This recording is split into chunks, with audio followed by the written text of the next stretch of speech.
First and foremost, what a football game. I felt like if we could have played another 30 minutes, it would have been exactly the same, back and forth, back and forth. It was like looking in a mirror.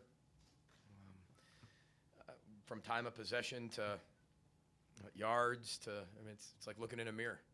I got a lot of respect for Rutgers, a lot of respect for their coaching staff. We know them very well, and I wouldn't be where I am without them. So simply that. Whether it's Kirk, whether it's Greg, whether it's Joe Susan, I can go on and on. They got really good players. They got a lot of older guys, juniors and seniors, and guys who have played a ton of football within their systems, and those are really good coaches over there. And I wouldn't be where I am, and there's a lot of our coaches in our locker room who wouldn't be here without Greg Schiano and the Rutgers program. So I said that to Greg at midfield, beginning and always after, because I wouldn't be where I am without him. And not sure where that is, but I wouldn't be anywhere without him. So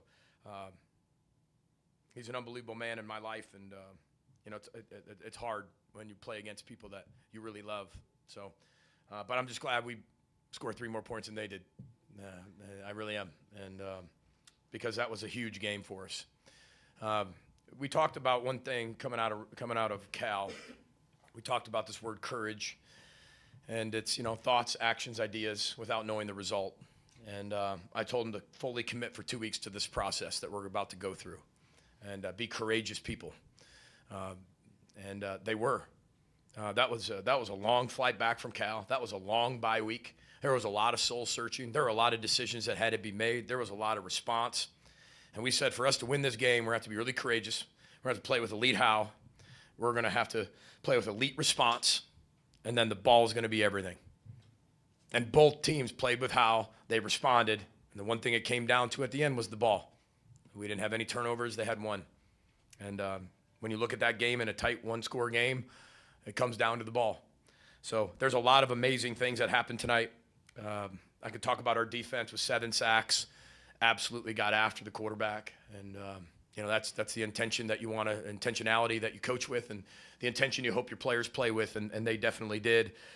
I thought Drake, Lindsey, and the supporting cast, whether it was O-line, tight ends, wideouts, running backs, played exceptional.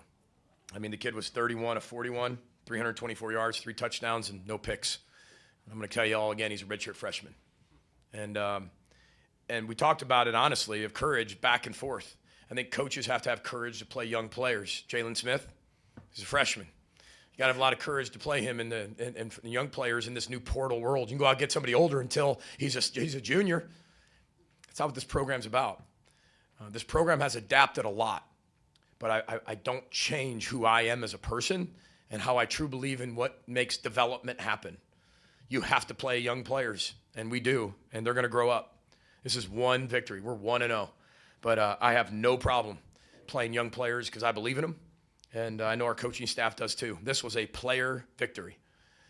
The one thing I will say on the coaching side is I thought our coaches made elite adjustments against some really good coaches too, to almost change a complete game plan as the game flows. And it wasn't perfect. We talked about we had to go on a hunt. For the state of Minnesota, hunting season is right around the corner.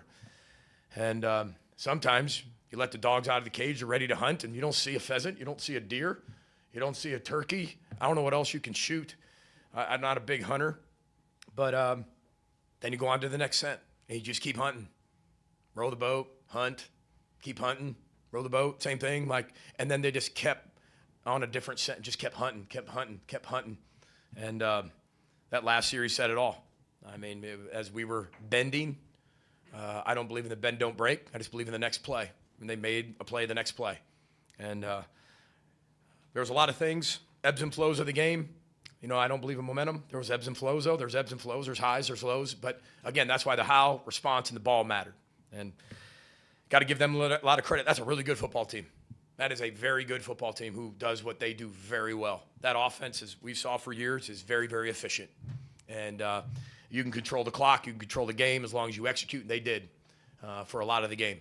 And we just happened to make one more play than they did, and I'm really happy for our players for that. So with that, we'll open up for questions. PJ, you're down 14-0. Maybe should have been 17-0. Athan's having a lot of success. What did you feel like was the adjustments you guys made, both to get after the quarterback and mix things up at the back? Yeah, I thought towards the end of the second quarter, I thought we did a good job. Middle to end, second quarter, mixing up some coverages. Second half, same thing. Completely different looks. We were going to have to be able to get there with 4 at times, and I thought that was going to have to rely heavily on shrinking the pocket from the D-line. I thought Anthony Smith did a tremendous job of that. Everybody internally. I thought we could have tackled a little better in the second half, but they're good. They put you in space. Their backs are thick. They can run really well. This was a great game for you, Andy. A great game for you. A lot of third and long runs that happened to end up being first downs. Remember, I'm putting that down in one of my notes. Always refer back to this game for Andy's question.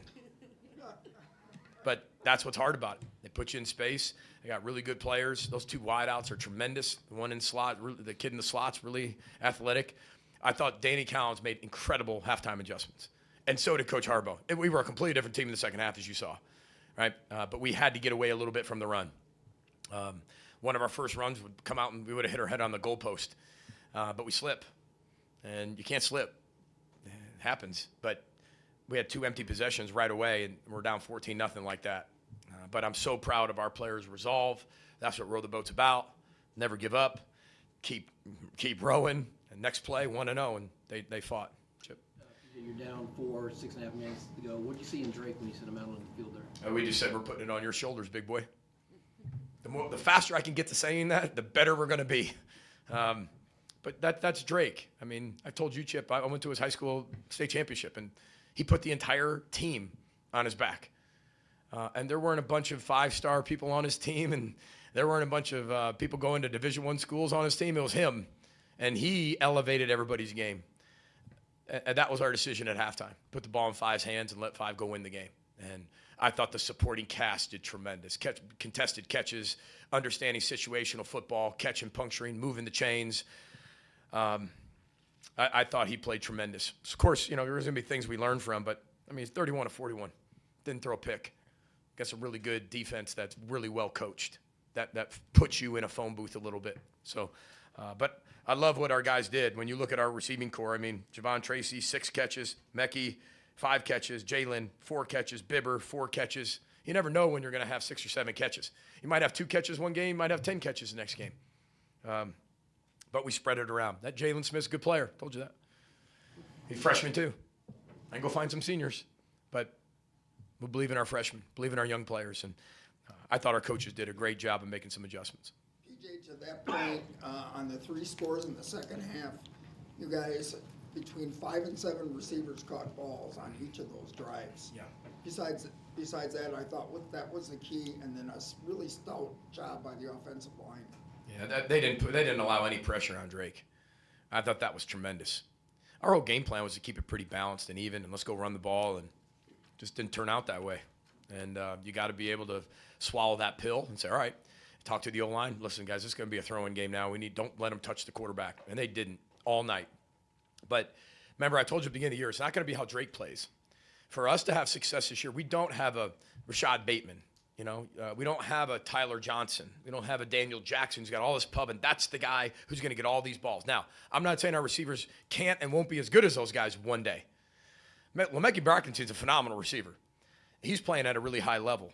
But it was going to have to be, you don't care who gets the catch, and that way we can expand the field laterally, horizontally, and then vertically. And Derik can truly go through his reads and throw to the open guy. Somebody's going to be open.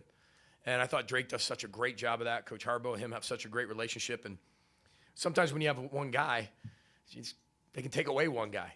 But now that if we can keep developing the way we're developing, it's the system, right? And it's the players within that system that if you're selfless, you might have 14 catches one game, might not have a catch the next game. But that's how it works. The Minnesota Vikings have more receivers than Justin Jefferson. And you better. And they have a lot of them because you can take away one guy. I think for us, our guys are learning how to play as one. And they don't really care who gets the ball and who gets the credit. And I think today showed that.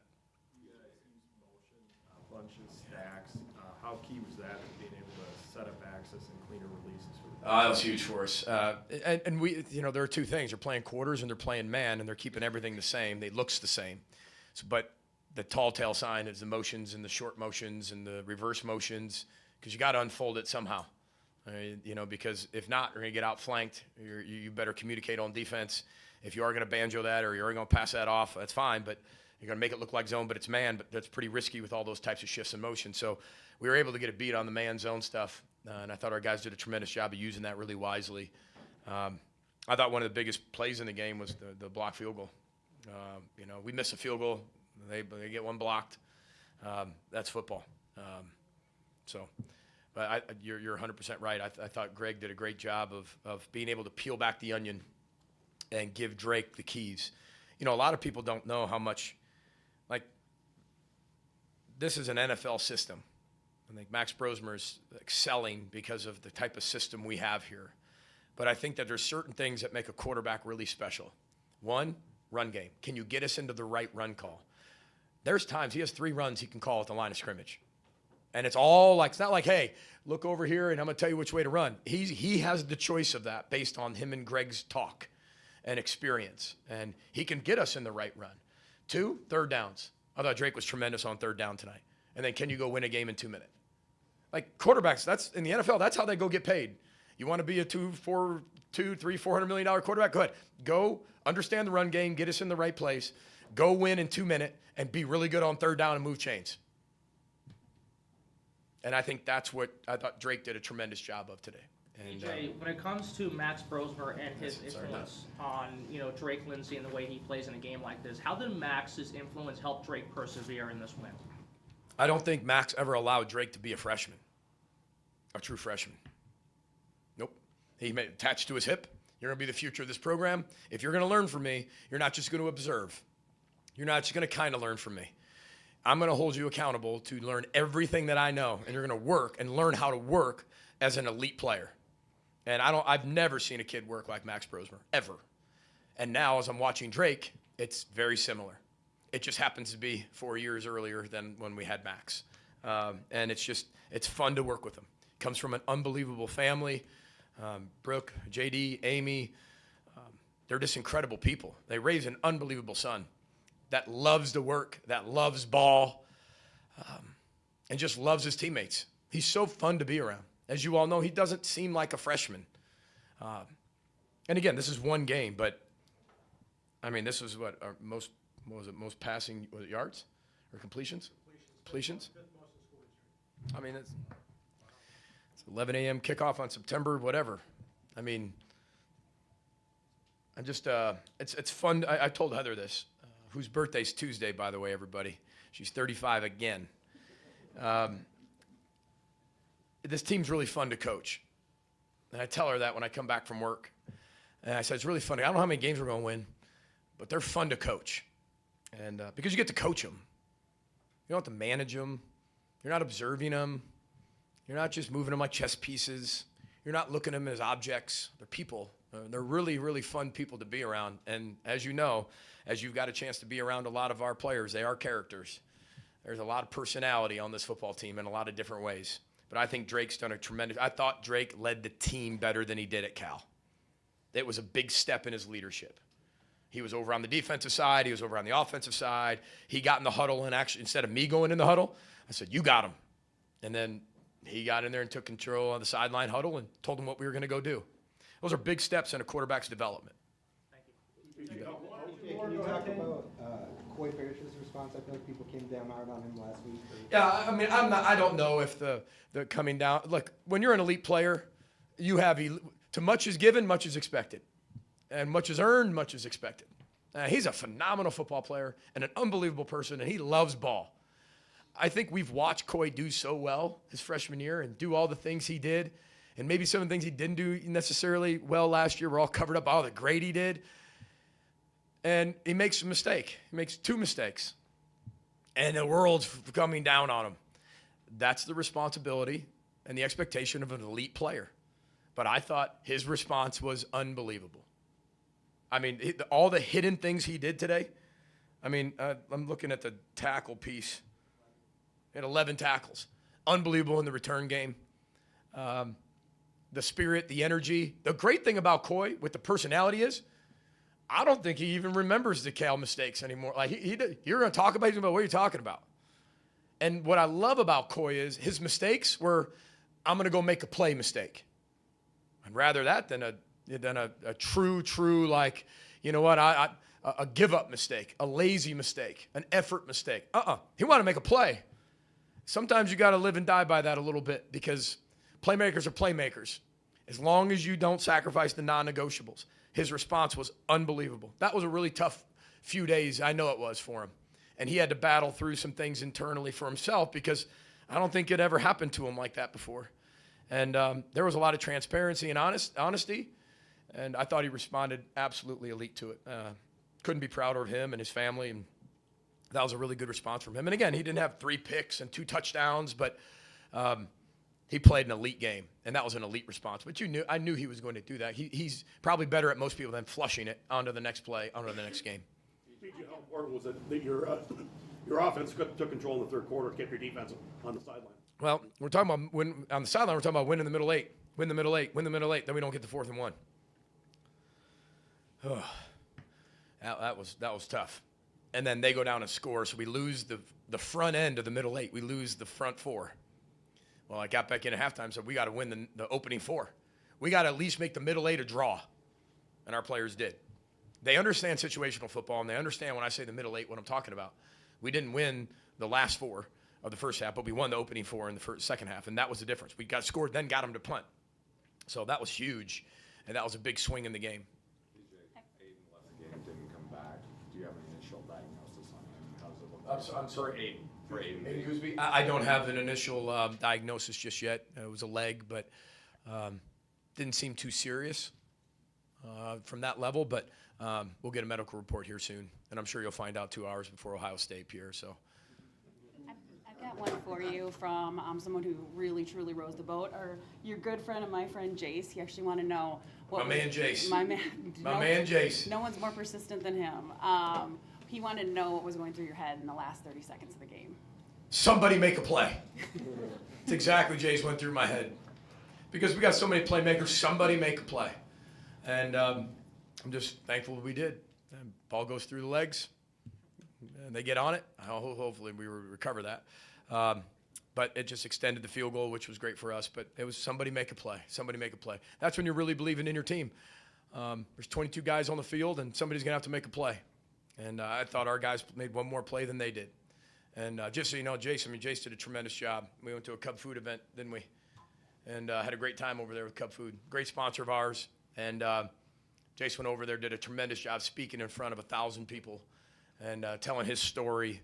It's a powerful story. You can look it up. And he's what Row the Boat's all about. I mean, I can point to, Megan and Brax, and we all know that. Jace, they know each other very, very well. But we got to do an event together. You got to introduce me, didn't you? That was the best introduction I ever got, was from that young man right over there. It was short and sweet. And we were on that stage together, which was really special for Cub. So big sponsor of ours. And he has surgery on Tuesday. So row the boat, big guy. We'll be praying for you. Got it, man? All right. Each of those final 2 minutes before halftime were some of the most chaotic of the game, between Femme getting his helmet ripped off, then some short-yarded shotgun runs to Coy, then taking it back to a field goal attempt. What was some of the emotions and thoughts on the headset during that time? You know what is pretty cool? Heather even said this is pretty cool. There's a conference that allows you to see what the replay is, and you can go inside and hear the replay booth talk to the officials, and everybody's making that a big deal. I don't know if we'll ever allow people inside the headsets because it's pretty chaotic. We might look pretty calm. There's a lot of things going on, a lot of people talking, a lot of people in the ear. But you've got to be poised in those situations, and always thinking plays ahead. We knew that if we can get a really good return, we'd go kick a field goal. But it was 8 seconds. Do we go take a shot at the end zone? They'd probably back up, risk an interception. Let's just go out there and kick it. And I initially said, let's run one play. And then I said, okay, let's kick the field goal. So when I said, hey, let's run one play, our field goal kicker goes to the net to go start kicking field goals in the net.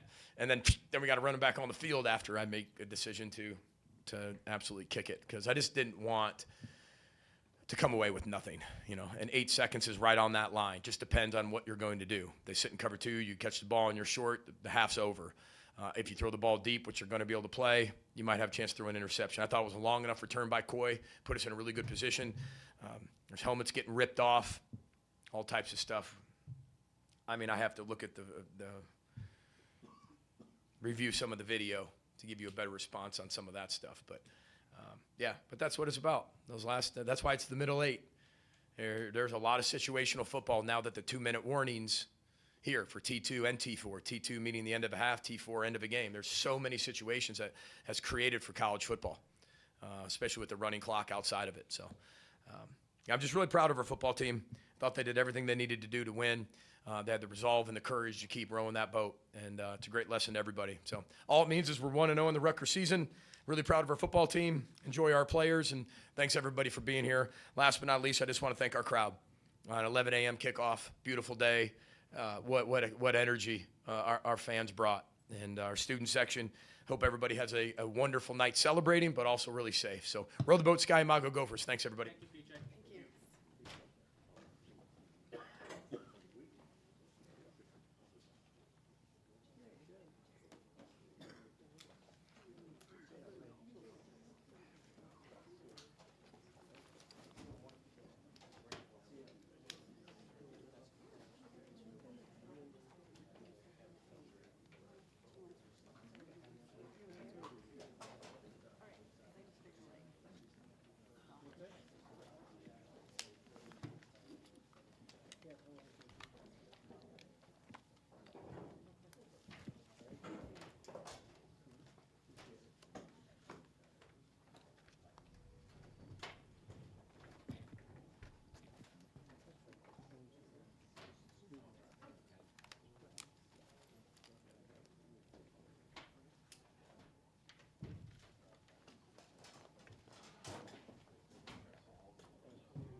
Derik, LeCaptain, Anthony Smith.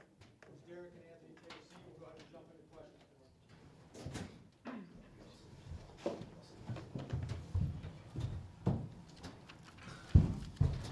Anthony, Ethan had a strong start. You guys are down 14-0, maybe should have been 17-0. What did you feel like changed after that point?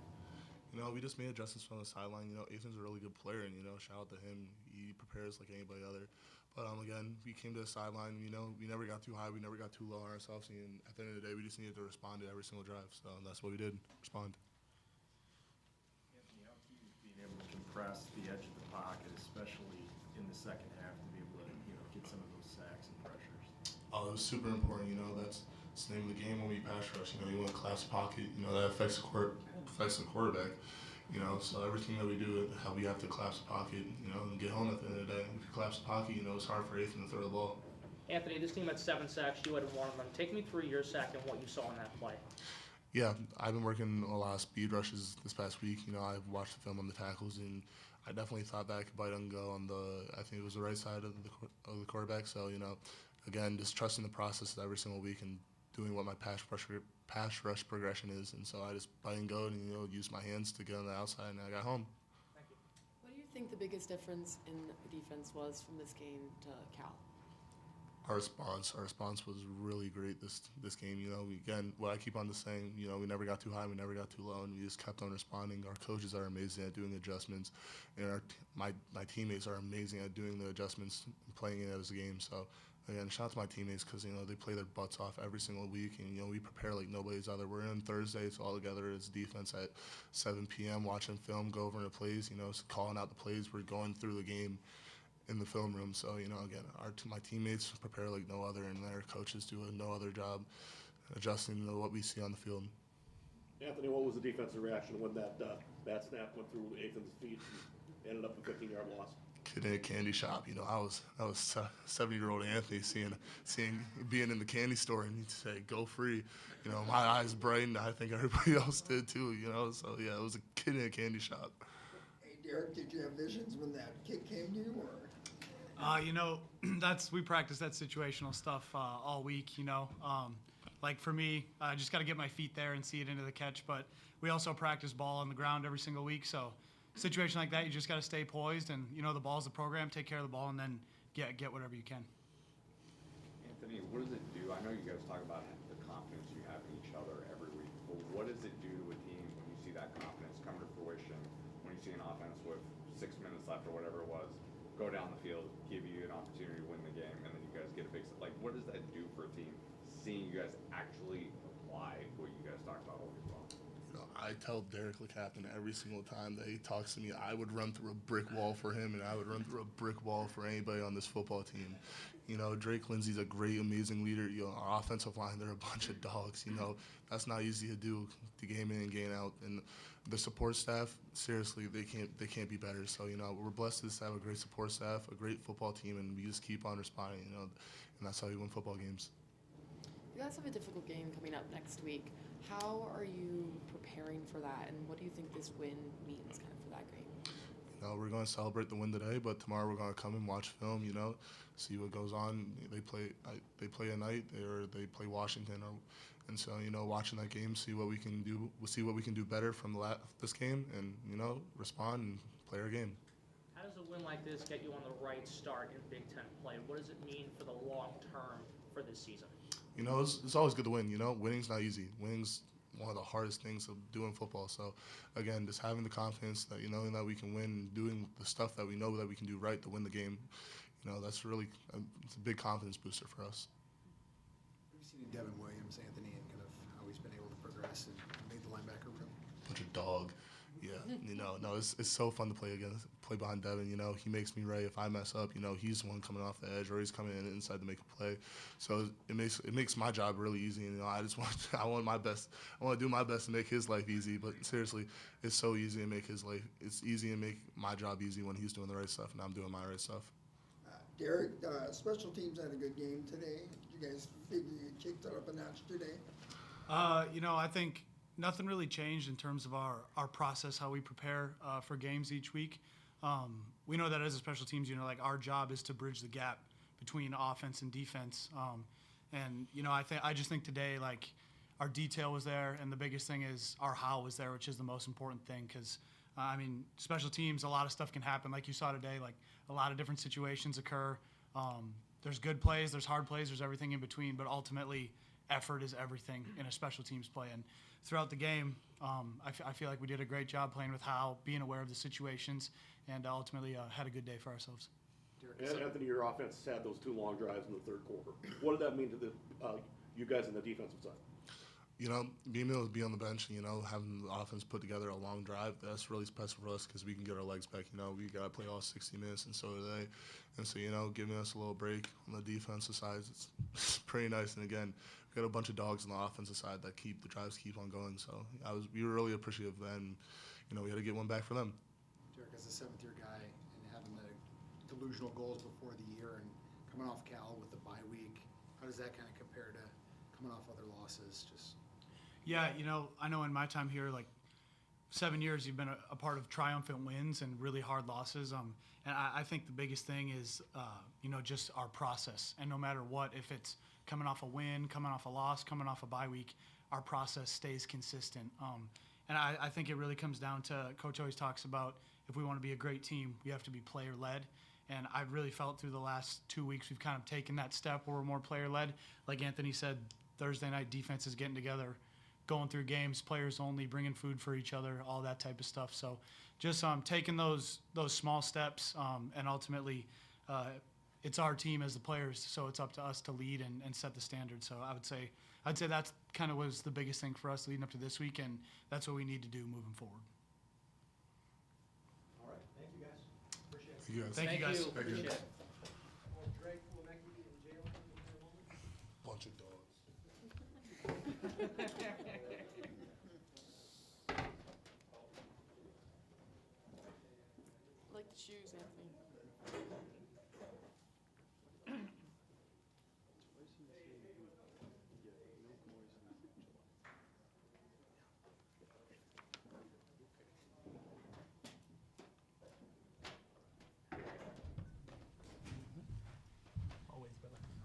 Lemecki, Drake, Jalen. Take questions. conversation like at halftime. In that third quarter alone, you dropped back to pass 20 times. I don't Yeah. know in the Fleck era if they've ever had 1/4 of 20 dropbacks. So what was the discussion like between you, Harbaugh, Fleck? Yeah, they just told me they're going to put it in my hands and we're going to go win this game. And, you know, that puts a lot of confidence in the offense and in me, you know, knowing that they're putting all that on me and our guys to go make plays, and we went and did it. Super proud of the O-line, wideouts, tight ends. You know, they were making plays and catching the ball. And it was a big win.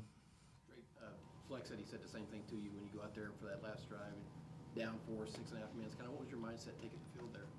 You know, just be calm and poised. You know, that's how I attempt to take the field every single drive. Trust what I'm seeing, take what's there, and then, you know, move the chains. At the end of the day, it's one play at a time each drive, and you just got to move the chains. Is it difficult to stay calm and poised in a situation like that, though? No, I don't think it is, especially once you get in the rhythm of the game. You know, you're towards the fourth quarter, you're really relaxed because you've played 3 quarters of football. You know what they're attempting to do on defense, and you trust your guys to go make plays, and they made plays all night. PJ said that he saw a big step up in your leadership skills in this game. Where do you feel like you're at with that, and what's your confidence like after a game like today? Yeah, you know, it's awesome. I think I did a really good job staying positive and going up and down the sideline and getting the guys going, and telling them, you know, next drive we're going to get 7. And we really took that approach of one play at a time, and we had like 15 play drives the last couple, and we're stuffing it down their throat. So we played really, really well, and all guys were executing at a high level. Drake, how was your performance today just an example of what you can and will do for this program for many years to come? Yeah, you know, I think it's having the guys around me that are making a lot of plays. You know, I think that just gives them confidence and me confidence knowing that we're all making the plays. And then the O-line's playing at a super, super high level in the run game and pass game. And knowing that we can hit on all cylinders, especially when, you know, we got Darius coming back and then whenever that happens. But I think we're going to keep growing and keep getting better. Thank you. Jalen, can you take us through your 78-yard reception in the third quarter? Yeah, I think it was just a good play design by Coach Harbaugh. Obviously, Drake made a great throw.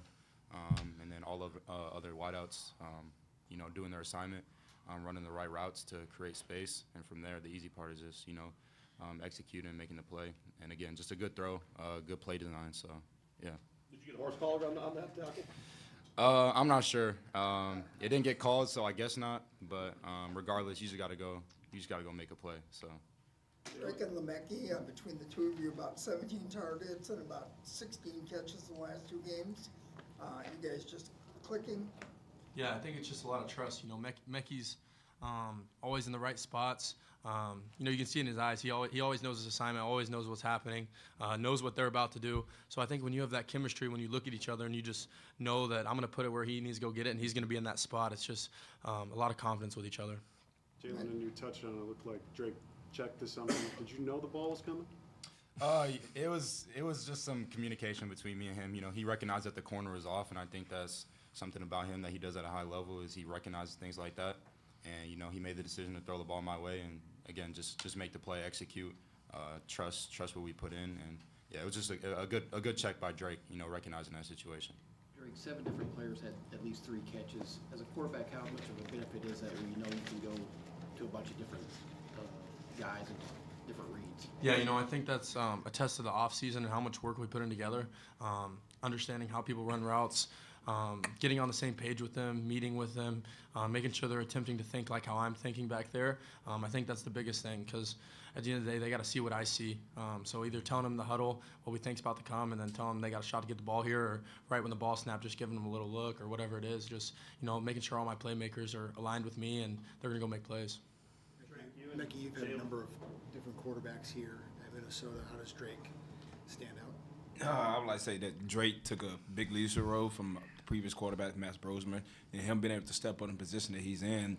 He's been a great leader for us in pass game, run game, and just the whole offense and team in general. You can see him out there celebrating with the defense, even when the defense making big plays. You can see him celebrating with the offense, celebrating with the special teams. I just feel like him overall, his leadership has grown more and more, but his talent has always been elite in my opinion.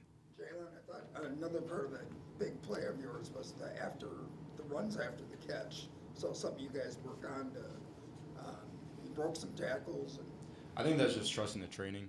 We do a lot of stuff in the weight room and, you know, in the off season to put yourself in a position to do something like that. I think that it's not just me, it's across the board. You look at every position and they play hard. And I just try to implement that into my game as well. So it's just nothing. It's nothing specifically that I'm doing. It's just collectively as a whole. I think, especially in our wide receiver room, we talk about playing longer and harder than our opponent. So. Drake, you and Jalen, obviously young, coming in, and PJ talked when he was in here about just trusting his youth and not having to go with seniors. Now you guys go to the shoe next week. How does a win where you come back and kind of battle through adversity help you guys set up for a big game like that? Yeah, I think it's a huge confidence booster for the whole program from top to bottom. That's a gritty win. It's super hard to win in this league. That's a really good football team we just played. So I think it's a big confidence booster knowing that we can go get it done, and we just got to execute one play at a time and prepare. Well, Becky, you guys were using a lot of stacks, bunches, motioning into things. How much did that help, like set up access for you guys and help with coverage identification too? Yeah, far as like the coverage and everything, it definitely gave us some type of key of what they might run and everything else. But us just being in that bunch alignment gave us some type of idea how we might want to run some routes, how we want to use some angles, and how we want to manipulate their defense to do what we want them to do. This is for whoever wants to, answer the question. After you pick up a win like this, how do you enjoy it tonight but get back to business tomorrow, Monday, focus on Ohio State? I think it's just, hanging out with the friends after this, hanging out with your guys, hanging out with your family. And then once you wake up in the morning, it's back to work, digesting the film, seeing what you did really well and seeing what you could have done a lot better. And I think that's how you ultimately grow, is looking at the things that you might have not done so well that you could do a lot better and help the football team, ultimately win more games. So I think that's how you got to look at it. Mikey, it was your touchdown that tied the game for the first time. How does that feel as a player getting that? It feels great, just let the guys know we still in it no matter what. We just taking one play at a time. We just got to execute every play that's called. So I just feel like us tying the game up, just letting them know we're still in this. It's not over. We still got a lot of ball game to play. What were your thoughts on Javon's effort to get that ball in the end zone? Yeah, it was a heck of a play by him, but he's got to know next time for our culture and our thing, we don't reach the ball. So I think that's one thing he's got to grow at. But it was an awesome play by him, great catch, great job scoring. But yeah, that's something we got to take from that. Well, Mickey, what does it do for you and the team seeing yourself performing the clutch time situation like late fourth quarter? You're able to get a win. What does that do for a team? For who? For the team. For the team, I just feel like it gives them a big confidence booster, especially for the guys that have been around me for a long time, knowing all the stuff I've been through and stuff that I've been with previous teams. I just feel like them being able to see me be able to make those clutch plays for the team and giving them that boost of confidence and still come back to the huddle smiling, even when it's not something that we did right, but even when we did something right, it's still a big confidence for us. Early second quarter, you guys are down 14-0. Almost nothing has gone right at that point. In the span of 8 plays, you guys tied it up. What does that tell you about the character of this team? Yeah, it's something that Coach Fleck just harps on, is being resilient, being tough. You got to go through adversity. And I think that was a great thing for us, because we had to change our mindset real fast and, respond really, really quick.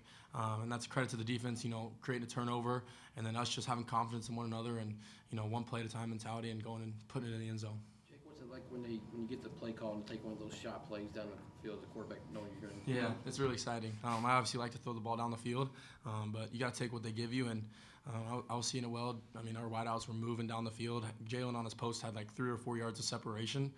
So obviously when you see that at quarterback, that's the best feeling in the world. So just got to keep making plays and keep trusting our guys.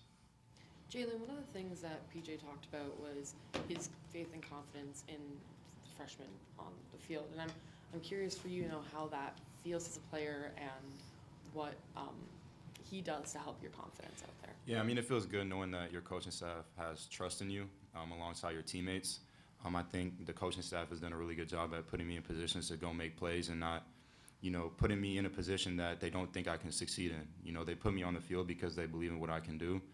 So that builds confidence in yourself, trust within myself, and then just going out there and executing what the coach has you out there to do.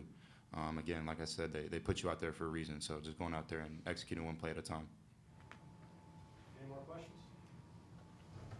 Appreciate it. Appreciate it.